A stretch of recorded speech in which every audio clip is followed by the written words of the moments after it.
I'm delighted to introduce the ISIR interview, which we have a tradition, as you know, of having our distinguished former president, David Lubinski, interview very distinguished speakers and scientists in cognitive psychology and intelligence. Today, we're delighted to have Randy Engle joining us from Georgia Tech.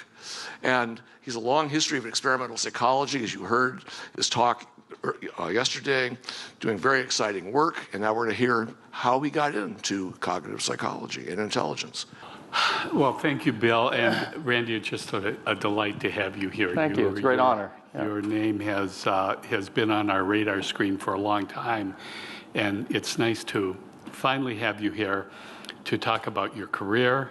It's really more unbelievable than I thought as I dug in to your career and really learned a lot about you, emailing your former students and colleagues at... That's a little bit daunting when I found out they'd done a background check, basically. I did do a background. All my colleagues and my former students, oh my God. I know, for example, that he can chop down a tree and make a cabinet, start to finish. Yep. But what it really struck me initially is your atypical undergraduate education. Yeah. I had no idea. Why don't you begin by telling us a little bit? Well, let me start actually prior to that. I was the first high school graduate on my dad's side. All right. Grew up in West Virginia, typical large hillbilly family. It's like Hillbilly Elegy, but with a very functional family, if you've read that book. Wonderful book. But I literally lived in a house without an inside toilet until I was in the 4th grade. So my mom cooked on a wood-burning stove until I was in the 4th grade, and we moved to a place closer to my dad's work. But I was the first high school graduate on his side, first one to go to college on either side. And it's, you know, I've just, at various points in my life, things have sort of happened that opened up doors and things to me. So I happened to live relatively close in the Kanawha Valley in West Virginia to West Virginia State College, which is West Virginia State University now, which was an historically black college or university. It was, you know, in the South, every state had sort of one school that they set aside for blacks prior to 1956.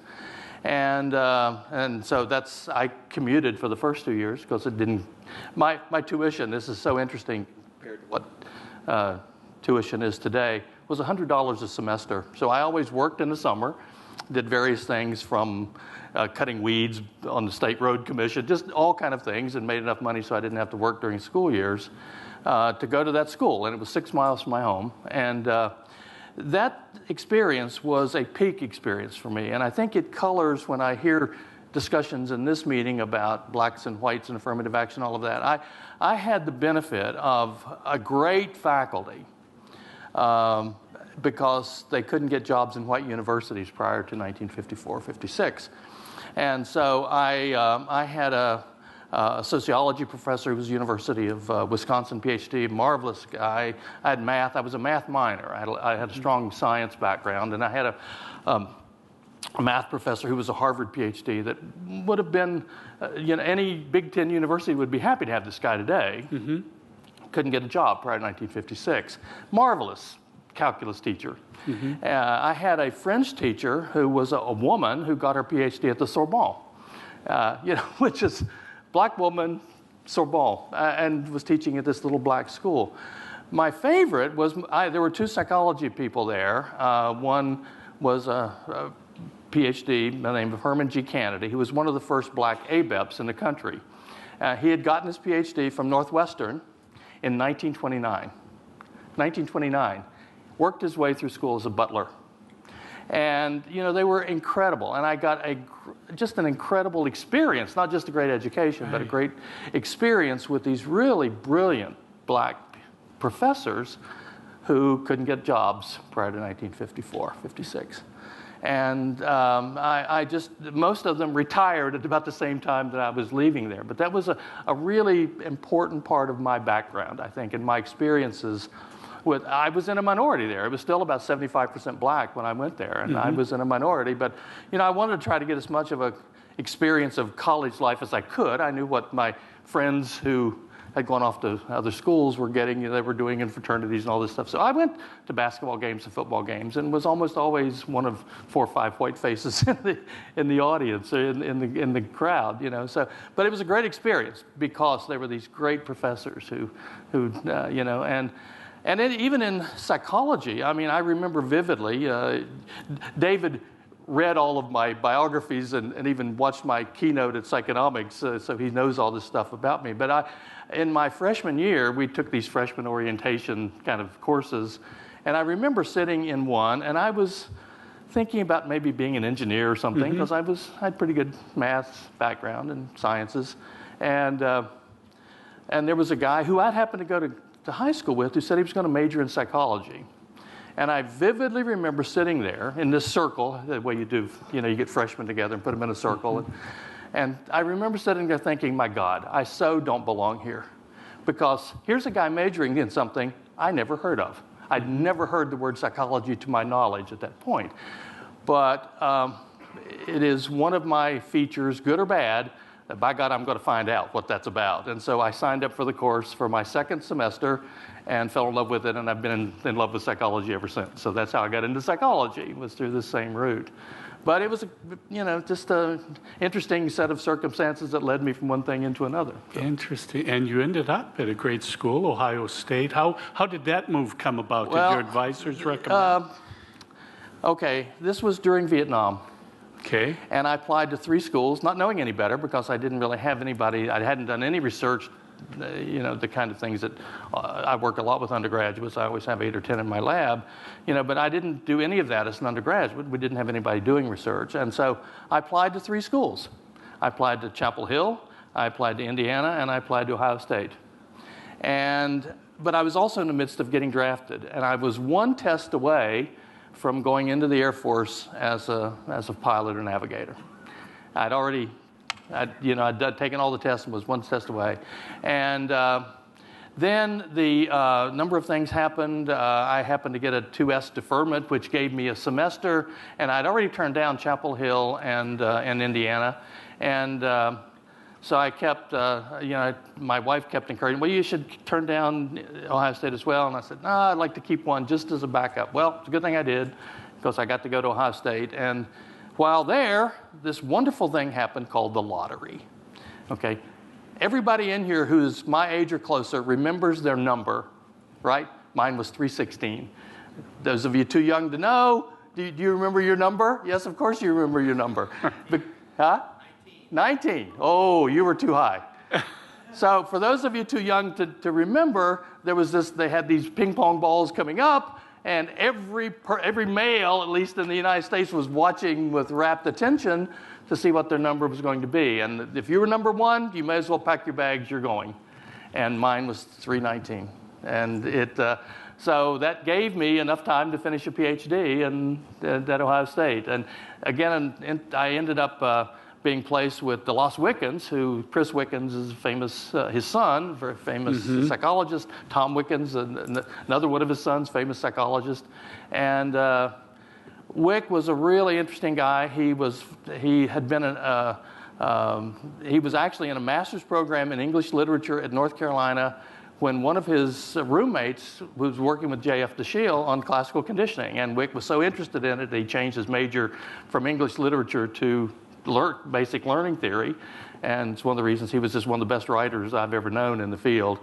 And he was very patient with me, because I was just interested in everything. And that's a hard thing to be when you got to get publications and do all the kind of things that you need to do to get a job. And I was just, let's do that. No, let's do this too. I was like a kid following butterflies, I think. And fortunately, I was pretty good in math, so I had a lot of stat and the quantitative stuff. I vividly remember sitting through Robert Wary, was a quantitative psychologist who you would know, and he taught a correlation course, and I was in experimental, and I remember sitting there all these years ago thinking, I'm an experimental psychologist. I'll never use this stuff. And you heard me talk about a structural equation model last night. So that's the advice I give to my students is you never know what you're going to want in the future. So learn all the methodology you can get because you might want to use it. But that's really the path that I took, and I ended up doing, really doing a variety of things. And as a consequence, I didn't have a lot of publications when I got out of graduate school. So it was the war was winding down. The job market was just horrible in 1972, and I ended up with one really halfway decent job prospect, and it was at King College in Bristol, Tennessee, which was this little tiny 335 students total. They used to joke that you could put the entire student body and all the faculty on a 747, and there were two of us in psychology, and I taught half of the courses. I taught 9 courses during the academic year, none of which was introductory, and then I got to teach introductory in the summer because I had a family and I needed to work. Sure. And all of those courses had a lab, except for abnormal, which was one of my classes. And fortunately, one of the classes was a research course for seniors, and so I had 4 students one semester, and I think 4 different students the next semester, and we collected data on an experiment that I'd proposed. And that's really how I got into auditory memory, the modality effects. I hadn't done that in graduate school. But when I started this little school, when I looked at the equipment I had a projector and a tape recorder. Modality effects, right? And so we collected data in these 2 experiments. It ended up being a halfway decent publication in JEP. And, from these 2, if you look at that publication, I counterbalanced students across conditions, to get, and some of our studies, we would test every single other student in the school to get all the data we needed. And, but I ended up with my dissertation and another publication there, which was what got me the job at South Carolina. So that's interesting. And, you started out as just a classic experimentalist, studying modality, things like, how did you get interested in individual differences? Well, I've actually been interested in individual differences even from graduate school. And you listen to my keynote for the Psychonomic Society, and I mentioned there that in graduate school, I'm sure it's a function of my background as much as anything else. I wanted to make sure I was studying something that was real. Okay. I didn't want to study something that was sort of contrived, ivory tower kind of, And so I had 2 professors in graduate school, and I'll include them into one story. And one of them, it was in the waning days of verbal learning. Again, you have to be old enough and have enough gray hair or no hair, Tom, to appreciate what that means. And I asked the guy one day, and he'd gone through these study after study after study on verbal learning, and I said, "Can you tell me where in the world that I will look to see where I should be studying that in the real world?" And he said, "Well, it's everywhere. It's everywhere." And he just blew me off. And for me, I wanted to study the mind from early days, but I wanted to study the mind in a real world and a real mind in a real world. And it struck me that one place that should be important is if there are individual differences in some phenomenon, that's probably important in some way. And, but most of experimental psychology just totally poo-pooed that idea, that individual differences were just not to be studied. I mean, there was a lot of punishments, to be honest with you, for going to individual differences, and it really wasn't until people like Buzz Hunt sort of made it acceptable for me, even with Underwood's 1974-75 paper, that where he talked about individual differences as a crucible. Right. But even that didn't have a huge impact on experimental. But Buzz Hunt made it acceptable for a well-known cognitive psychologist to study individual differences and come up with something meaningful. But I was interested in that even from graduate school. So even the auditory sensory memory stuff that I did, one of my early publications was really about individual differences in that, and how, just how that manifests itself. So that's sort of how and it was Lee Cronbach, that paper, the 57 paper, was just monumentally important to me. Right. And from the first time that I ever really ran across that paper, it was important to me to really try to bridge I was trained as a Dust Bowl empiricist at Ohio State, but I really wanted to bridge those two. And I have to tell you that endeavor of bridging those two is fraught. And I at a psychonomics meeting 4 years ago, I stood up and said, this paper by Engle and Rosen was just wrong. And we were wrong because we had tried to do a quasi-experimental something instead of a full range. And when you do the full range, you factor out working memory. Turns out working memory is really not that important to to how many animals you can think of, the kind of tasks that the FAS task and others. But it's really fluid intelligence is the critical component to that, not working memory. But trying to do this from a more experimental standpoint, I think led me to do some things over the years that I'd like to go back and redo with a full range of abilities. Which, right. You understand what I'm saying? Because when you do a quasi-experimental with high and low, for example, you don't look at all of the other variables that you can pull out if you do it in a large-scale structural equation modeling approach, for example.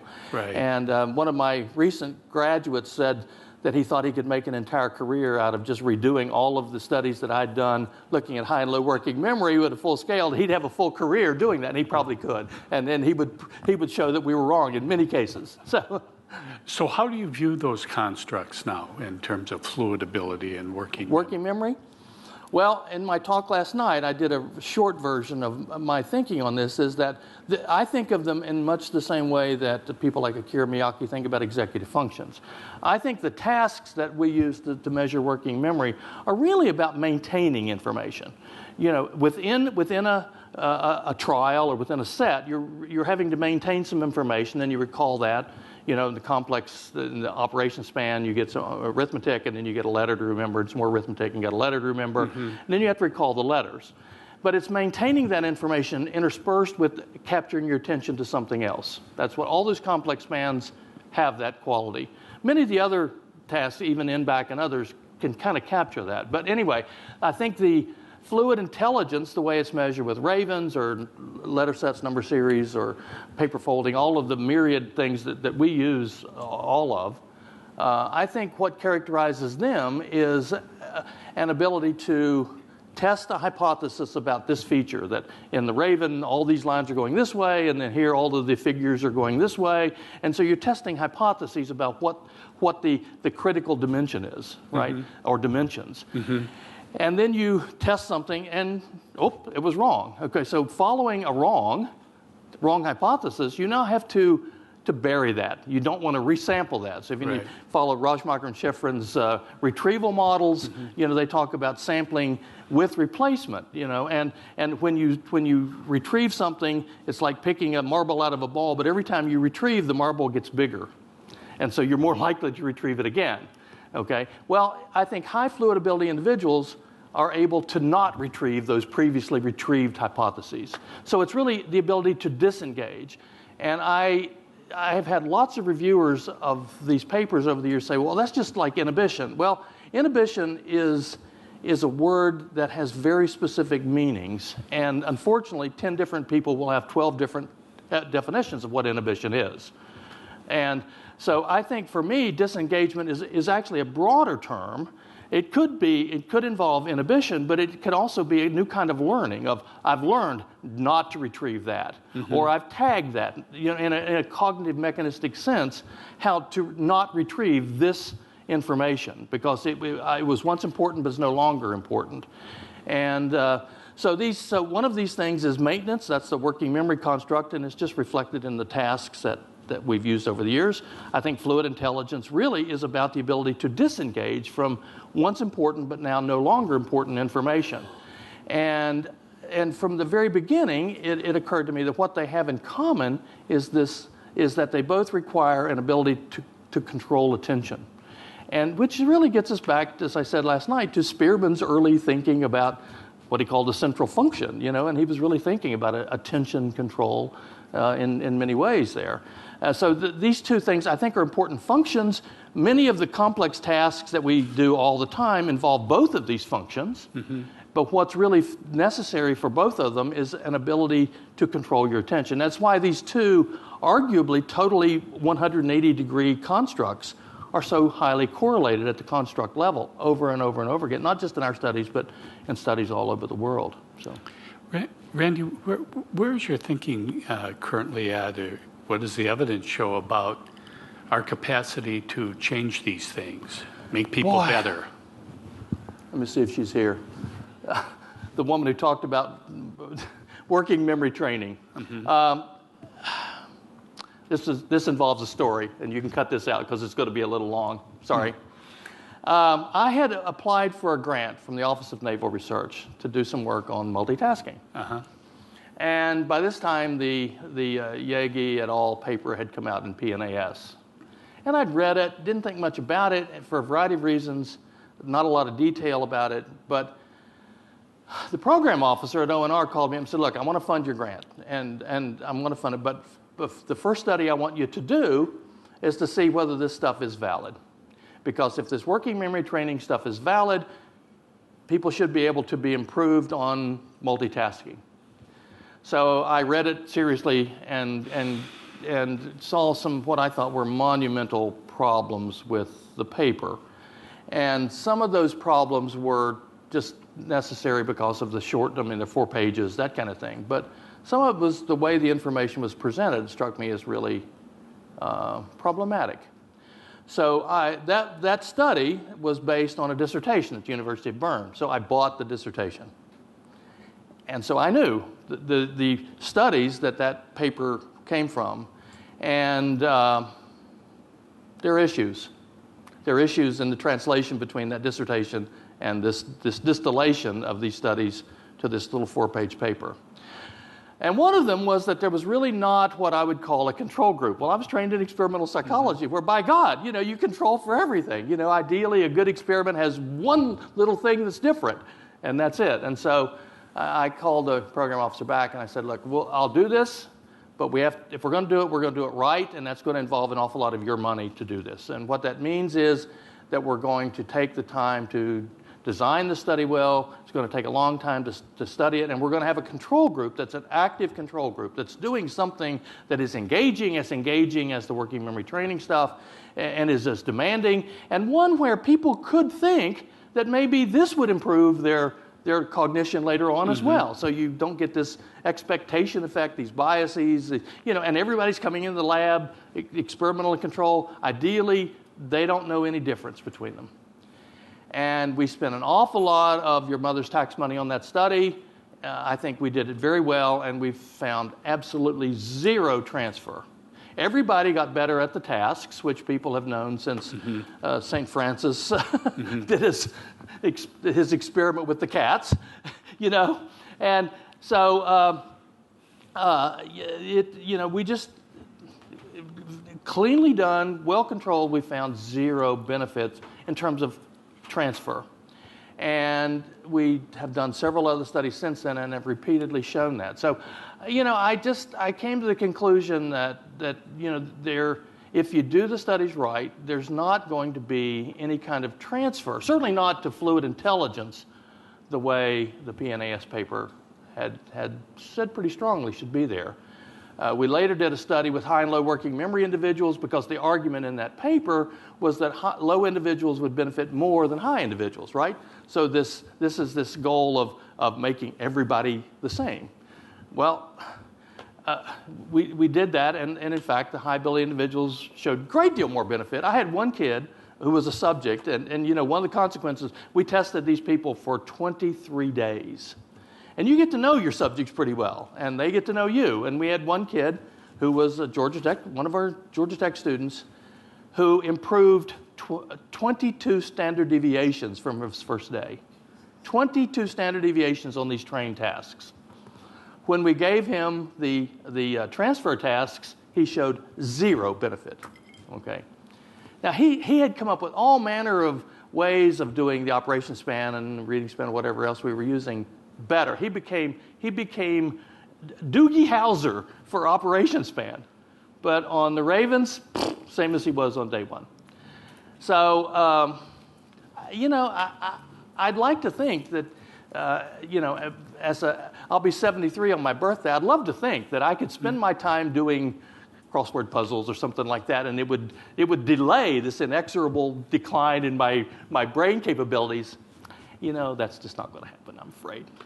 So my good colleague Tim Salthouse, who was the one who brought me to Georgia Tech and responsible for me being there, he used to say, it's about getting life in your years, not years in your life. And I think for me, that's for me. That's my lesson is I'm going to enjoy my life, and I enjoy it by doing lots of mentally challenging things. But to think that that's going to lead to something in terms of reducing the decline in my cognitive abilities as I get older, I just don't think that's going to happen.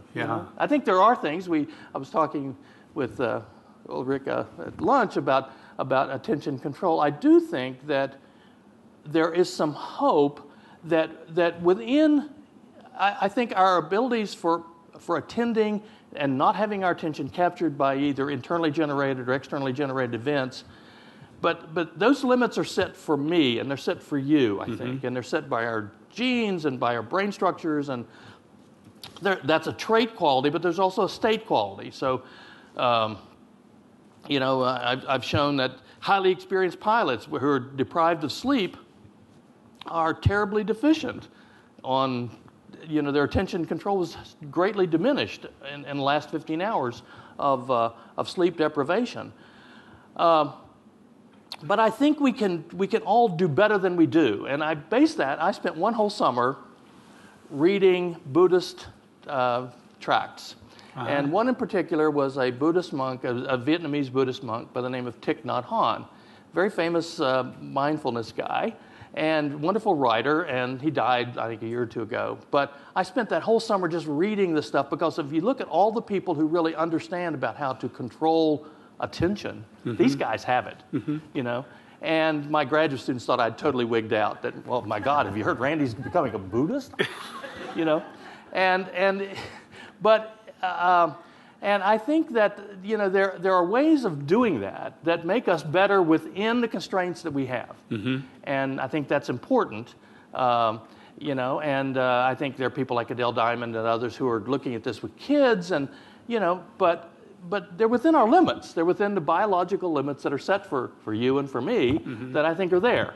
And so within this error range here, where here's me when I'm really tired and here's me at my very best, well, what I think you can do is get me functioning more at the best most of the time. But here's you, and I know this is true, your abilities are so much higher than mine, that you're never going to make me at my best as good as you at your worst. You see what I'm saying? Sort of. Sort of. So what would you say in the course of your career are the most interesting advances that we know about in fluid reasoning and working memory, and where do we need to go from here? Well, for me, it is the breadth of people interested in that. You come to this meeting, and how many people in here are in a psychology department? Raise your hand if you're in a psychology. See, and how many are not in a psychology department? See, isn't that amazing? Yeah. I mean, it's a broad range of people interested in this problem. I think that's a good thing. Yeah. And to the extent that we can talk about genetics, brain science, all of and I've played with all of those at various times. I do have this terrible flaw of being a kid following butterflies. Oh, isn't that cool? Let's go measure genes, and that's why I had 2 publications leaving graduate school, not 10. But I think that's ultimately a good thing, as long as we're aware of how these things get implemented. And so when I talk to geneticists, so how is it that genes give rise to this behavior? I'm interested in the mind. So you tell me, okay, well, it's just genes. Well, how does the gene, genes can create proteins. Well, how do those proteins get to my ability to solve a Raven test? I mean, how does that happen? And until you can tell me that, well, it's just, your contribution is stopped there. So I think all of that together can be really, I'm excited about it. I think it's a really exciting world. And I have, I built, one of the things I did as chair at Georgia Tech was I built a brain imaging center, even though I don't do that work. Right. and put together $6 million and just got a whole bunch of people together. It's, one of my former students said in your query, well, Randy manages people. Well, one way you slant that is Randy gets all these people to do his work. It's Tom Sawyer, in a sense. And I think I do. I can do that. And as an administrator, I was able to do a lot of big things by just getting the people that we needed to do that. And this brain imaging center it's a really nice facility. But that's not what I do. That's not my principal interest. So as I've gotten older, I find, I could retire. I've got this incredible house up in the mountains, and my wife and I love it. And, it's in the log cabin in the mountains of Georgia, but I still really like what I do. I'm really engaged by these questions that we're addressing. And, so I'm doing less of that, the genes, the brain stuff. I'll probably still play with some of that later. But right now I'm interested in these questions. So. And given how much experience you have in so many facets of this area, do you have any concrete advice for people just starting out in terms of how broad versus molecular they need to be? Is there room for everybody, or what would you? That's a great question, David, and I think it really is at the heart of training graduate students. So let me just tell you how I do this. And David Joffrey, we had dinner together last night, and he was there when he saw this in action with my students. When I take a new student, I do it with great care, and I don't do it just on GRE scores. I want somebody who understands the trials and tribulations of working in a lab, that research is probably punishing much more than it is rewarding, and it's these low-density reinforcement schedules that keep you going. But one of the things that I do is every new student has to do a talk every week to me, just me. I'm the only one in the audience, and I have them start off with a chapter of a book like Lockman Butterfield, something that is that's a 1974 book. It's so outdated. It's how they learn history, okay? And so many of the cohort that I see today, they don't know anything that happened prior to the year 2000. Yeah. Well, there was a science of psychology prior to that time, and a lot of us have lived through that, right? So they have to present each week to just me, and I don't allow anybody else from my lab to be in that room. And it's because the purpose of that is to teach them to stand up in front of a demanding audience and give a talk and sound professional and don't look like an idiot. Stand up straight, I will say to them. Now, I would never do that. As brash and blunt as I am, I'm not going to tell a new student, that's not how you pronounce that word, right? But I will if it's just me and this kid. Right. And so one of my recent students just got tenure at a Big Ten university, somebody I'm really proud of. And he came from a Midwestern small town in a Midwestern state, Indiana, and he had all these colloquialisms that were just and they just were, and he would be talking in front of me, his audience, and saying these things that were just colloquialisms. And another thing you'll hear is this rise in pitch at the end of a sentence, like it turns it into a question. What we used to call Valley Girl. Well, as I told him, every time you do that, your audience has just reduced your perceived IQ by about 10 points. So stop that, okay? I don't say it with that anger, but I do those things to get them to, number one, to appreciate the history of the field that we're in, and number two, to learn how to give a talk. Don't read to me from your PowerPoint. Right.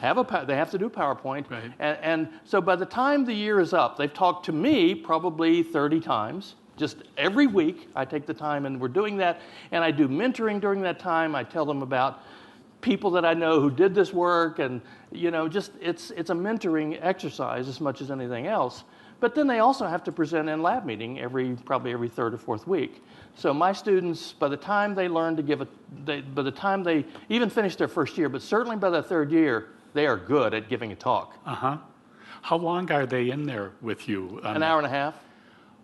Once a week? Once a week. Wow. For every new student, yep. Takes some time. Yeah. And, and I have to go back and read some stuff periodically. And sometimes they'll come across an article that's not relevant to this. They want to present on this article. So that's great. So now they have to read all the background about that article, not just that paper, but the background, because they need to know what led these authors to this research question. Right. So it does take some time, but I have to say, you know many of my former students. Yes. It is my primary goal at this point in my life is to have great students. Mm-hmm. I take it as a sign of failure on my part if I have to take a senior authorship on a paper with a student, because that's failure on my part to get them to be the lead. Right.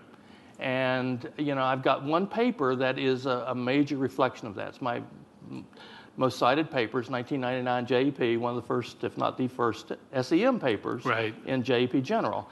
And I had intended for one of the students to be the lead author on that, and he just couldn't get to the point where he could write it and be, in a clear way to explain the use of SEM technology to an experimental audience. And so I had ended up writing it, but that was a failure on my part to get him educated to that point. Mm-hmm. So that's really all. I take it as a great sign of accomplishment when I have a student who gets out and goes on to do great things in a wide variety of areas. One of my students, when I was at South Carolina, is a vice president of cybersecurity at Wells Fargo Bank.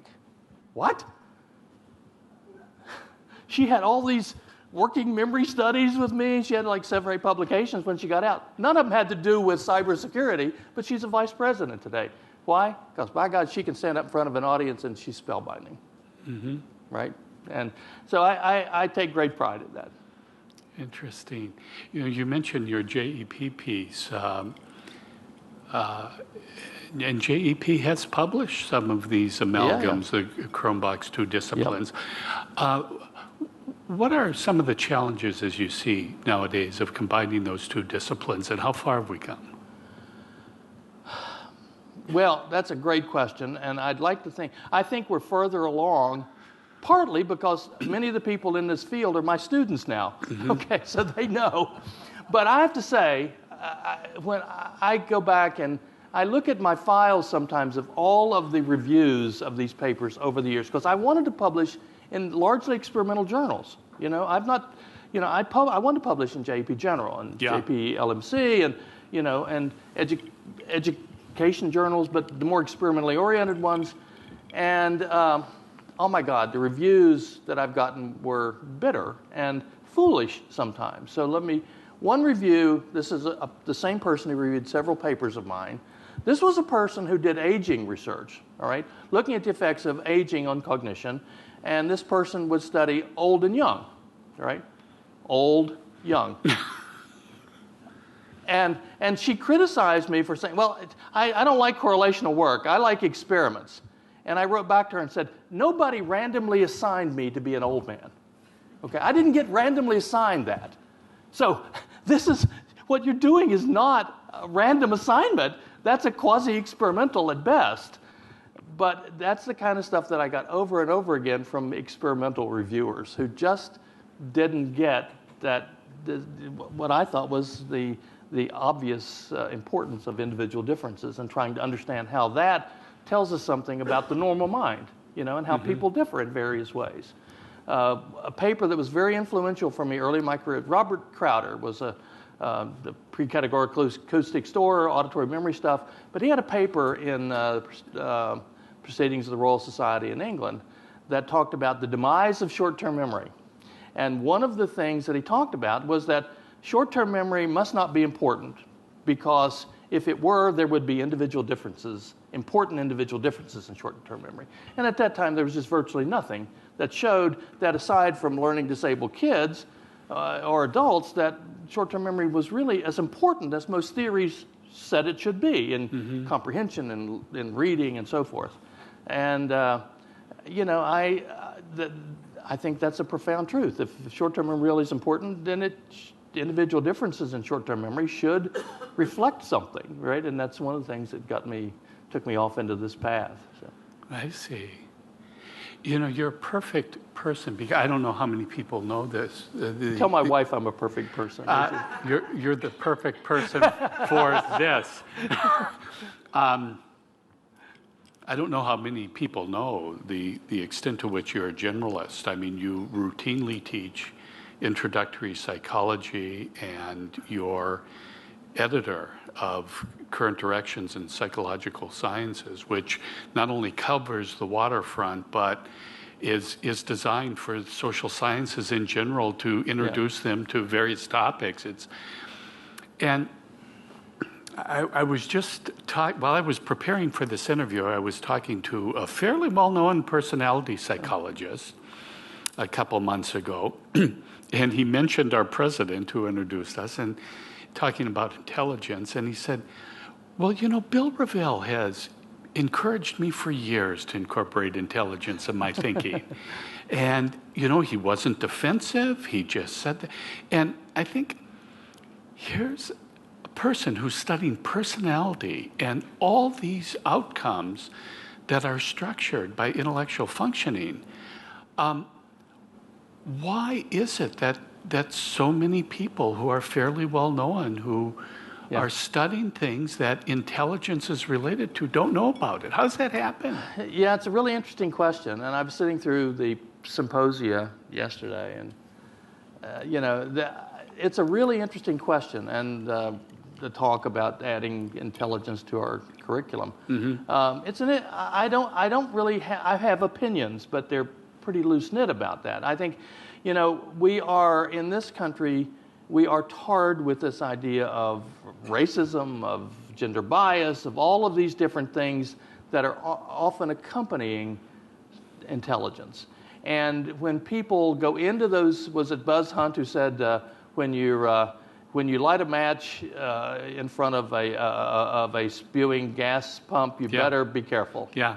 Well, that's, you know, when we're talking about intelligence to a general audience, we've got a lighted match in front of a gas pump.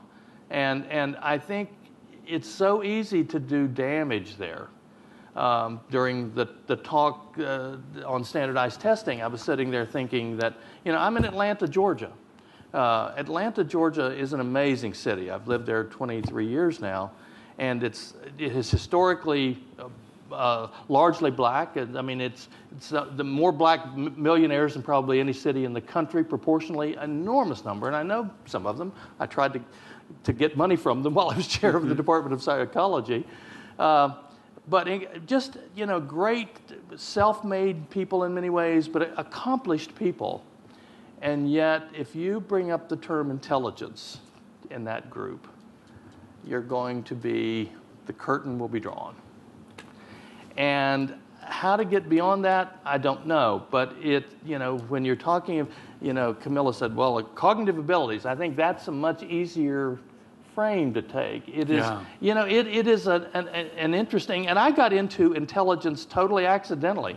I was doing the stuff on working memory, and Pat Killenden, who was doing the work down at Brooks, right, and he approached me about using some of our tasks, and then he and Ray Crystal showed this relationship between working memory and intelligence, and I thought, wow, that's really, and so that is really what led to that 2004 paper with the SEM I showed with the relationship between the two. It was really Pat that prompted that. But it was totally accidental. I'd never set out to study intelligence intentionally. But this whole idea of the interaction with race and demographics and all of that, it's a fraught discussion that has to be handled carefully.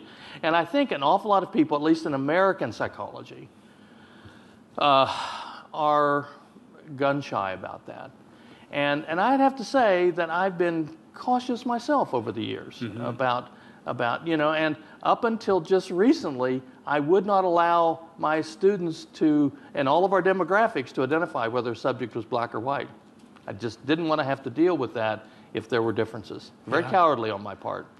And one of the things in my talk last night that I didn't mention is with this ASVAB project we're doing, there's been some hint that these very molecular tests of attention control are so free of cultural bias, are so free of crystallized knowledge, if you will, except at a most basic level. Look here, don't look there. You don't need verbal instructions I'm sure you could do a cartoon and convey that just as well. But there's a hint that these things are almost totally eliminate adverse impact in testing.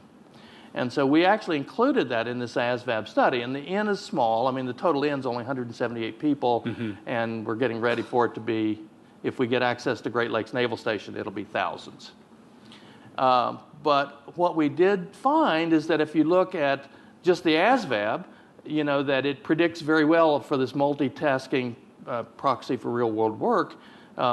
It predicts that pretty well for white males, less well for African Americans. And, you know, as I think I mentioned to you before, Georgia Tech produces more black engineers than any school in the country, I think.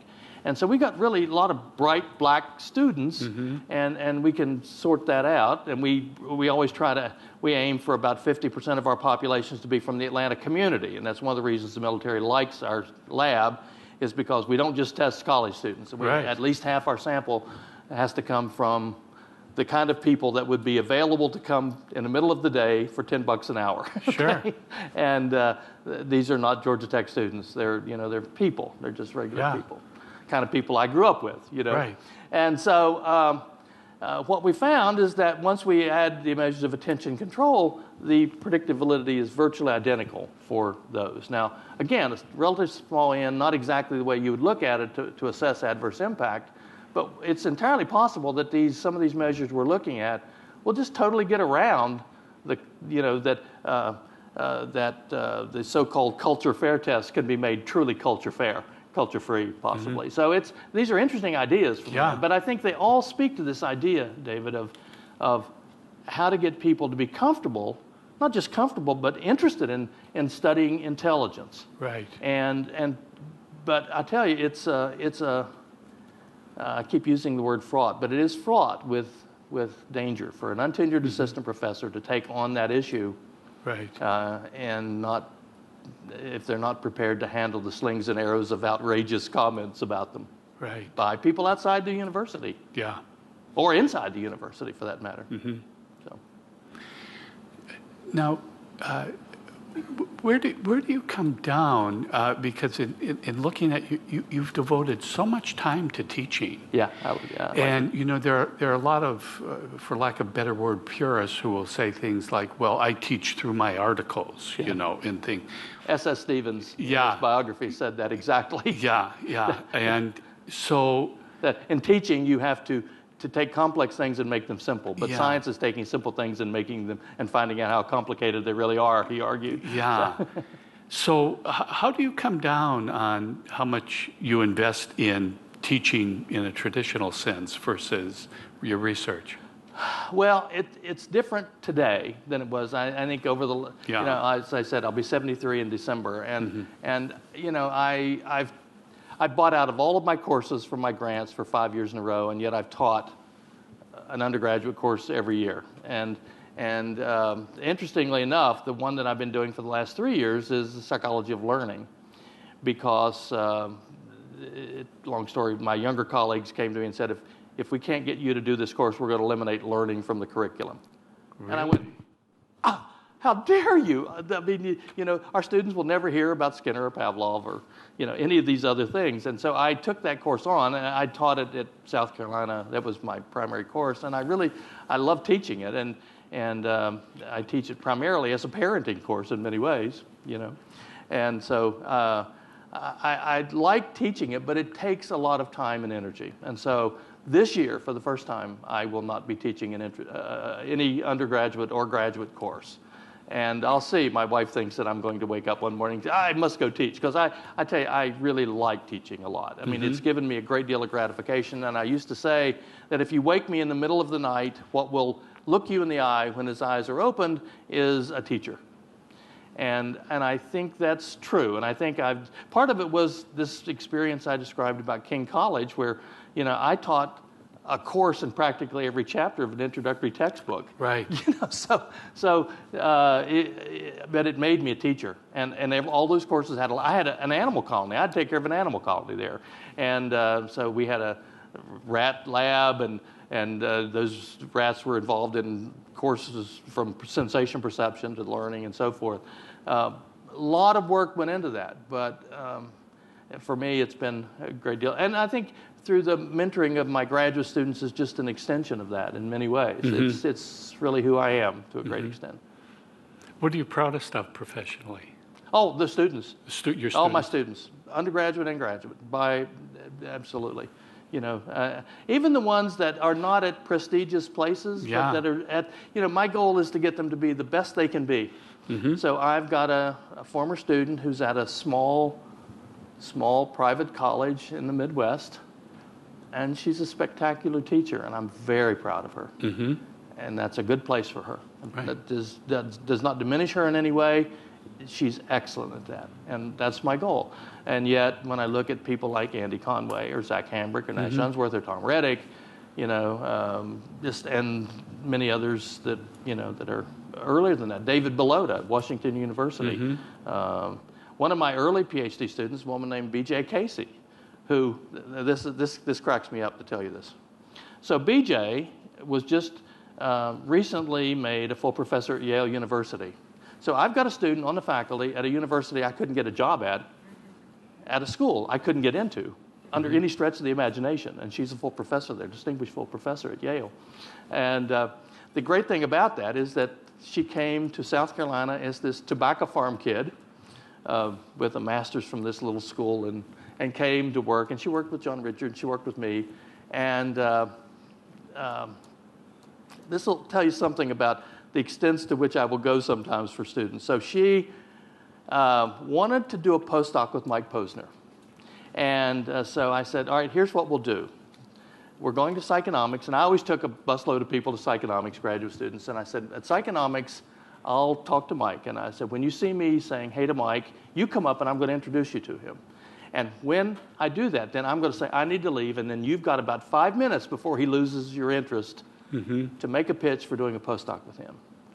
So at psychonomics, I saw Mike, went up and talked to him, and he had just told me that he was horribly sick, he shouldn't be at this meeting, that he was just horrible. Oh, God. And I could see BJ walking around the perimeter like a shark circling. Right? And I thought, oh, this is not going to go well. So she came over. I introduced her to him, and then I left. And I didn't see her for a while. I went up to the room where the students were staying, and I said, where's BJ? And there was a silence, and somebody finally said, she's in the bedroom crying. So if she hears this, she's going to be mortified that I'm telling this story about her. And so we won't tell anyone. Yeah, that's right. Erase this.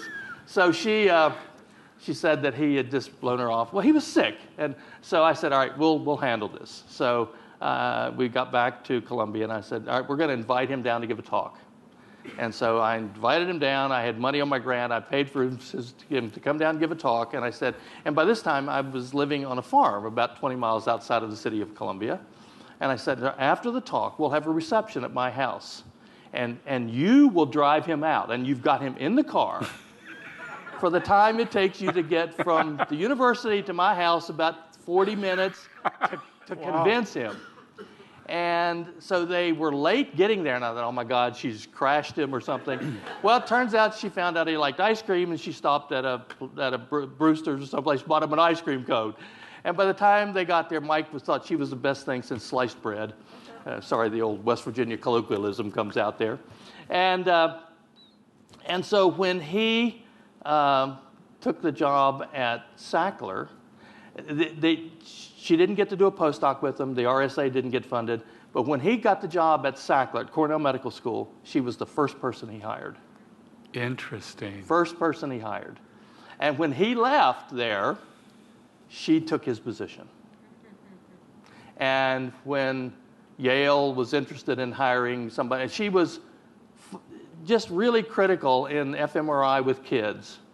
And has done just really on attention control, interestingly enough. Mm-hmm. My former student, Dave Bellotta, is doing attention controlled older people. Yeah. And you know, and that connection with Mike Posner played, I think, a critical role in her career in some ways. It's interesting. And so, I've forgotten the question that you promised. No. Get this old guy off on a story, and there he goes. No, that's fascinating. That's a fascinating story. You know, you've done so many exciting things and had all these opportunities. Do you have any significant regrets about anything about your career? No, no. I don't.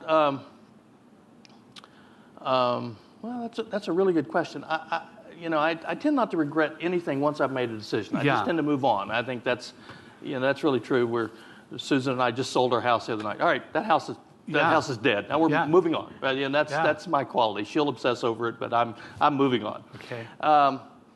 I think there are things there are choice points that I interviewed for a dean's position at Vanderbilt once. Great university. But I was in the midst of building our new psych building at Georgia Tech and hadn't been there very long. And after visiting Nashville for the day and talking to people, I went home, didn't sleep at all night long, got up the next morning, called the chair of the committee and said, take me out because I can't, I'm not going to move. And well, I sometimes think, wow, that would have, administration, I was pretty good at it. But yeah, I don't regret it. I'm happy with where I am. Mm-hmm. So that's... Yeah, life doesn't give you a control group. Yeah. Something I teach my undergraduate students over and over again. Yeah. Life does not, they say, well, I've done this. No, you don't know. Life does not give you a control group. Right. So that's it. Right. Yeah. Who were the main figures who influenced you scientifically in terms of how you approach science?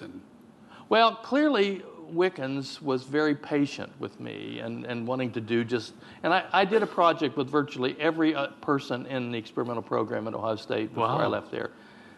Unfortunately, none of those, I didn't do any of them enough to turn into a publication, so that's a bit of a regret, but I'm here and I'm happy where I am. Yeah.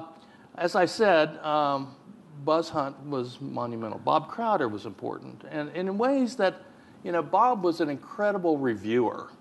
So when I was doing the auditory sensory memory stuff, and this is an ability that I wish I had better fostered, he had an ability to reject your paper and you go, yeah, I would have rejected that too. Mm-hmm. Now, that's a great ability. One of my former postdocs, a guy named Mike Kane, who we still do work together, just a great scholar.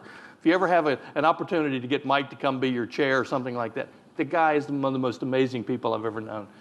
And, but we've talked about this a lot, this idea of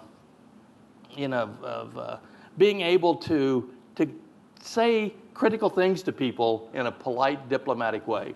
Right. On my tombstone, they'll say lots of things. Polite, diplomatic ain't going to be there. Okay? I'm a very blunt guy. And but Mike is one of these people like Crowder who can do a review and it will end up in a rejection, but it's done in a way that's nurturing even, That's an ability I wish I had, but I don't. Okay. So you see my point? Yeah. I'm way too blunt for my own good. Okay. People, someone with your accomplishments, people, especially younger generation, I think will be interested in. How do you structure your work, and how has that changed over time?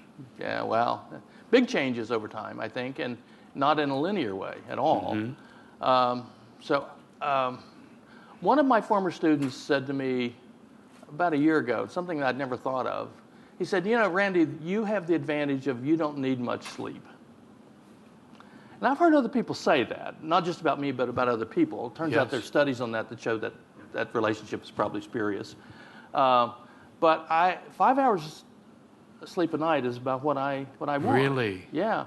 And so Susan can tell you, I've got an office right beside our bedroom, and and I wake up at, and I'm in there and I'm working. And my graduate students have this interesting game they play. So if I send them a paper that they need to read at 2:30 in the morning, the guess is whether I was still up or I just got up. And the answer is it could be any of those, because I'm not really bound to, I can stay awake late at night or I can get up early in the morning. I've had that quality virtually my entire life. I don't need to be in bed at 11, or I just don't. But I work pretty long hours. But here's how I would say, particularly an advice to younger people. When I started graduate school, well, let me back up. As an undergraduate, I learned a work ethic. about academia that I didn't have in high school. And the reason for that is because after my high school, that summer, I worked in a bakery that made bread. It was called Purity Made Bakery, and it was this huge bakery in Charleston, West Virginia. And my mom and dad each had 6 sibs, and probably 3 or 4 of those sibs on both sides worked in that bakery. And it became pretty clear to me that if I didn't get an education, I was probably going to end up there. And so my job was, that summer, was to take, there were these bread pans, there were 4 of them welded together into a unit, and to take 2 of those units off, and they weighed about 8 pounds each, and to set them on a rack at this rate.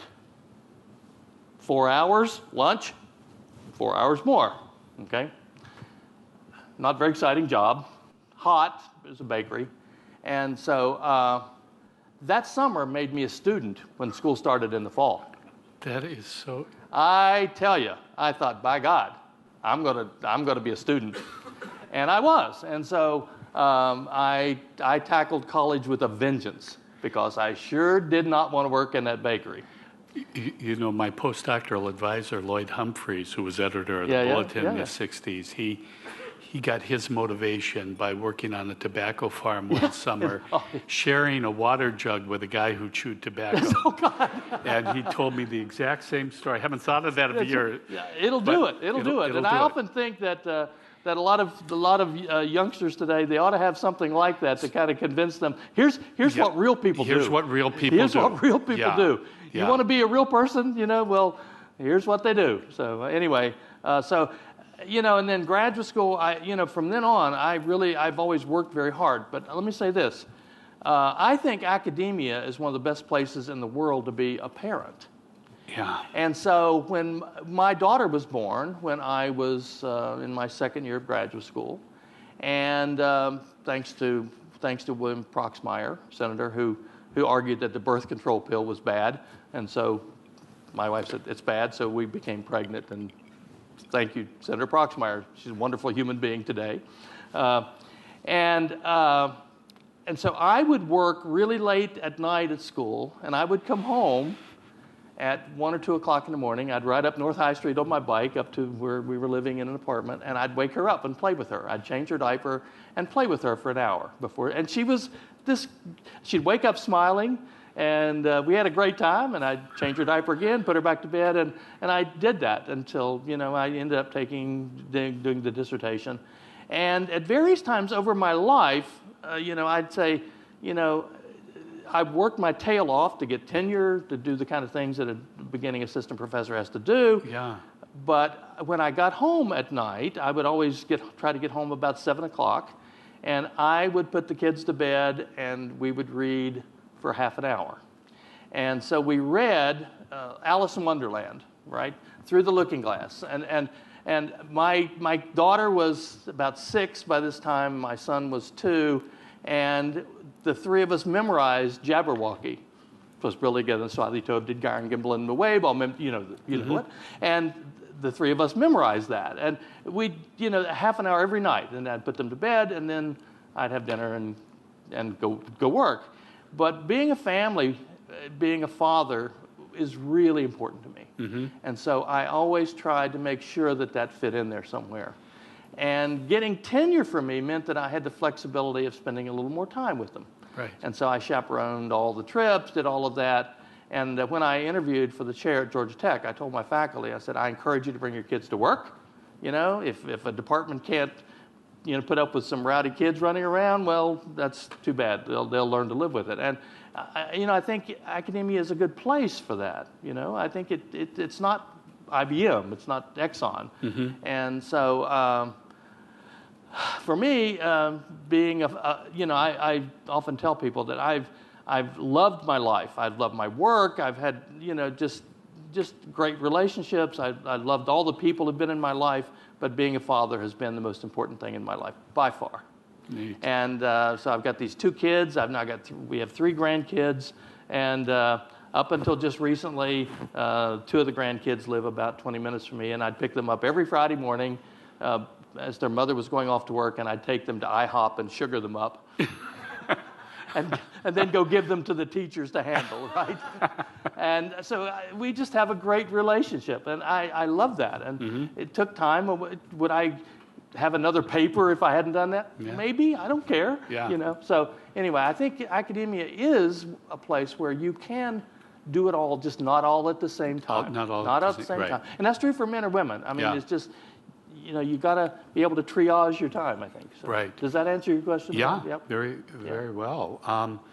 Before I open this up to the audience for questions, you have given some advice to graduate students and postdocs. Anything else you would like to say to them? Because we have a number of people who are considering academic careers here. Yeah. I think we live in a time when the opportunities outside of academia are greater than they've been in my time, I think. I mean, I've got PhD students who are, you know, we just had a student of ours who did basic cognitive neuroscience who just took a great job at Apple. She did an internship there, and they thought, my God, what you're doing. And she's doing, you know, I have students who are working on pupillometry and eye movements and cognition. And so there are opportunities in the tech world that are very attractive to a lot of young people. What I try to tell them is you need to understand something about when you go into that world. My student, who is a vice president at Wells Fargo, is probably on her 5th or 6th job, because the psychologists are always the first to go when it hits the fan, and it always hits the fan, you know, in the business world. And so, you know, but all of the people I've got students in a variety of federal agencies and so forth, they always land on their feet. But if that's the way you want to go, that's fine. Don't think you're going to be able to get back into academia, however, if you go that route. It's really hard to do that. I think you would agree. Right. You know, you can go from academia into the applied world at almost any point. And I've had at least 2 incredible offers at various times in my life to go into director of testing for a testing company, something like that. But you don't do it the other way back very easily at all. But I think the advice that I give every one of my students, for us, our students have to take a minor. And our students have a lot of choices for what those are. My students have 2 choices. They can take a minor in statistics, or they can work with somebody else. That's their choice. So my students understand that there's no methods course, no stat course that is ever offered in our department that they're not going to take. I think, you know, when I look back at me taking Bob Ware's correlation course, if I hadn't taken that, and the year following that they eliminated that as a required course, I probably wouldn't have taken it. What a great loss that would have been. That guy was he was famous. He was amazing psychometrician, the Wary Gaylord, Wary Doolittle, you mean, on and on. But take these methods courses, stat courses, even if you think they're boring, if you think the teachers are horrible teachers. I've got a colleague who is an incredible scholar, not a great teacher, and I tell my students, I don't care. You take this person, you learn from this person, and to a person they will say, oh my God, I learned a lot. I had to struggle. You had to struggle. Bob Bjork called that desirable difficulties, right? So I think the advice I would give is take lots and lots of methods courses, even though you think that you'll never use that because you don't know, right? Life doesn't give you a control group. Right. Anyway. Well, Randy, this has just been a delight. Thank you so much for coming here. Yeah, thank you. It's a great honor. You know, you've had great people at this desk, and I thought when you first asked me, I thought, not me. You must have run out of people. No, not at all. At this point, we open it up to the audience for questions because this is going to be good. He asks the best questions every year. You're set up for that. Yes, no performance anxiety. So I'm going to do a compound question. Okay. The first thing is, Doctor, you're a Buddhist master. Can you help me with my concentration problems? Yes. And to interpret that question for you, I really like your dislike of NBAC. I used to rant about it, waste of time. I'd say go and do a statistics course. But I think there's an issue which people are looking for. How does one concentrate on stuff which is demanding. Yeah. But, I mean, you really want to take a break, all right? Yeah. And so I'm asking that honestly. That's the first Yeah, yeah. one. And then the second one, I mean, you've had quite a unique experience on this issue of race and racial difference. Yeah. Because you were in a minority, Yeah, and very that's much so. something which very few people have had. Yep. So could you give us a little bit more pointers? Because, you see, we didn't want to smoke when the gas was around. Yes, that's right. But at the same time, we wanted to put some light on a subject. yeah. Perhaps we shouldn't have used a match. Yeah. So I'm just being greedy because you've been kind to me. Yeah. Can you have a go at stuff? And if you Yeah. prefer to talk to me later, fine, because other people want to talk I'll to you. talk about it because it's something that, in terms of the concentration thing, the first part of your compound question, it's something that I'm really interested in, whether we can learn to be better attenders within the constraints that we have. And you may know this, is that all of those components, brain components that are necessary to do this get diminished as we get older, right? You're too young to know that, but I can tell you from firsthand. That's right, that's right. So I've often talked about Adele Diamond's work. She does work with kids, and she she's in British Columbia in Canada. And she wrote a paper some time ago, and I've known Adele for a long time, but she talked about how in Montessori schools, the way they train children to be better attenders. This is particularly true for little boys. We have a 9-year-old, 10-year-old grandson, and boy, he's as flighty as, he's all over the place, And so this kid needs some way to be able to understand that he needs to focus attention. So I think, a Diamond talks about this thing that Montessori schools do. So they will go into an auditorium at the school or in a hallway, and they'll put a piece of tape down the hall on the floor. And the kids play this game where they have to walk down that tape, and if they happen to step off of that tape at any time, they have to go back and start all over again. It's a game. And then after they've got that mastered, they then give the kid a spoon, and the kid's got to carry that spoon down, walking on the tape. Don't drop the spoon. And then, once they get that mastered, they put water in the spoon. And the kid has to focus attention on don't spill the water, stay on the tape all the way down to the end. And Adele argues that that transfers enormously. I think things like that may well. I think, as I told David, within this range here, I think all of us could be better attenders. And that's one of the things that I learned from Thich Nhat Hanh. When Zen masters focus on attention, they start with a breath. You focus on your breath.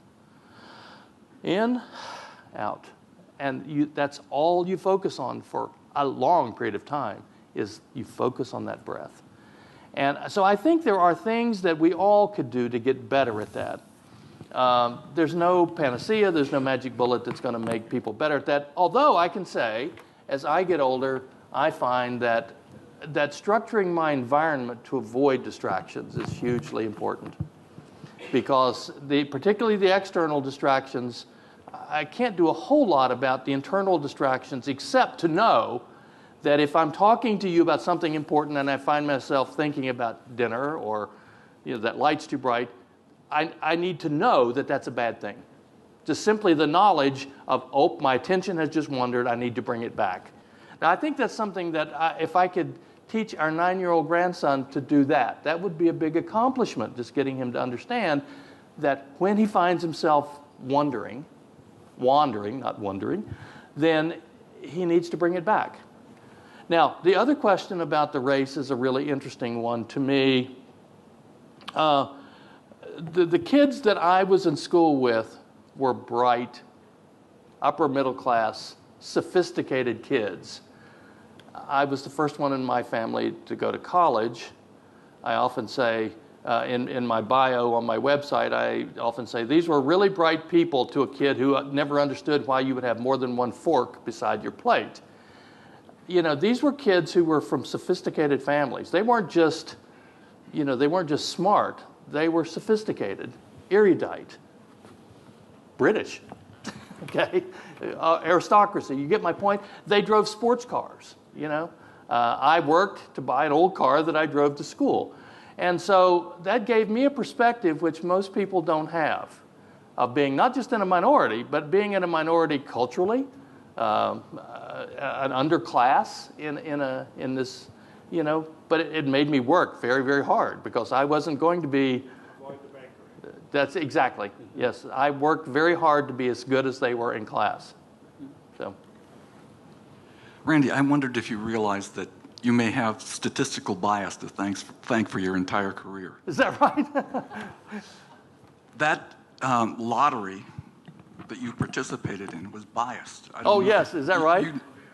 Did you see that? No, I Have you don't. seen No, it? so, Yeah, no, there's a science article that no indicates. kidding. Is that what right? they did was cut out the birth dates, printed them all out, and took them from the end of the year. He's a December birthday, so he was biased. The bias went against your December. December 2nd, yep. He was biased against those of us in November and December. Is that right? No, I thought it was biased for. No, biased against. Whichever way it was, I was thrilled to get that number. So you were what'd you say, 19? Anybody have a number lower than 19? No, because they all died. So, I did, but I was what was called a Kennedy husband. oh, is that right? So most people in here have no idea what we're talking about, Bill. Yeah. So. It was fascinating learning more about your life. You have in common with a lot of people who are leaders in their field that you're just an immensely hard worker.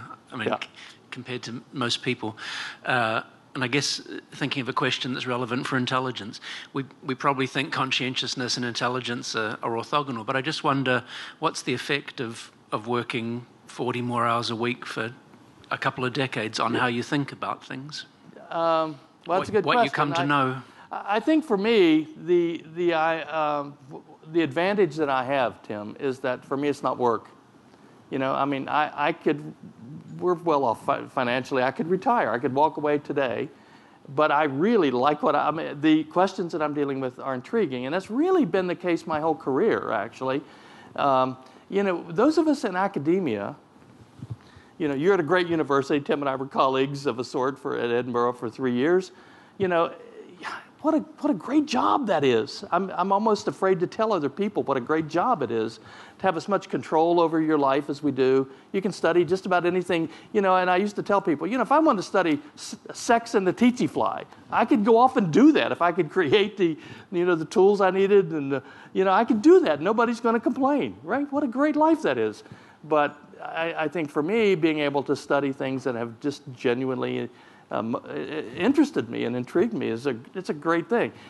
So that extra 40 hours a week, I don't think of it as work. For me, it's fun.